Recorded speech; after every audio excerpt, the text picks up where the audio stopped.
So hello, my name is Larry Smith. I've been a portfolio manager, chief investment officer, and chief executive officer for nearly 4 decades. And the markets continue to intrigue me, especially now. Winston Churchill once said that those who fail to know history are condemned to repeat it. With that in mind, I'd like to take you back to March 9th, 2009, where the skies were as dark as they had been since the Great Depression. On that day, the stock market troughed, down another 1% to 676.53. Yes, 676. Since that dreadful day, the S&P 500 is up almost exactly fourfold to around 2,700. The annualized total return to the S&P over that time period is 17.7% per year for nearly a decade. Wow. By way of contrast, the previous bull market provided annualized returns of 15.5% per year, but since it was only for 5 years, the cumulative return was 108%, or about a third of what the current bull market's run has been. And the one before that, remember the golden years in the 1990s? Well, that was up 24.3% per year for around 6 years, for a roughly comparable 283% cumulatively. And we know how that bull market ended. So buyer beware here. Credit markets have followed a similar path. A decade ago, high-yield bond spreads peaked a bit earlier than the stock market on December 16, 2008, at an option-adjusted spread of just under 20%. That's right, just under 2,000 basis points.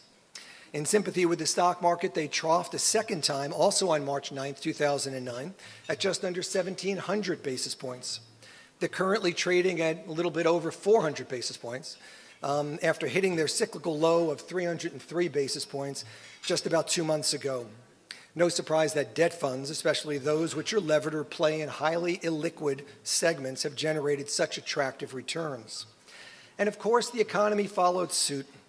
The Great Recession officially ended in June 2009, about 3 months after the stock market troughed. And while economic growth has been below rates of previous cycles, they've been consistently positive, allowing corporations to generate good earnings growth. This has led to valuations that are reasonable given where inflation is, with the S&P currently trading at 16.5 times forward earnings. And that's about the highest valuation of any of the major stock markets that we follow. The Eurozone, by contrast, is trading at 13.4 times forward earnings, Japan at 13 times, and the emerging markets at 12 times. None of these valuations are cause for concern by themselves. What is of concern is whether the economic cycle is about to head south. So what could cause this to happen?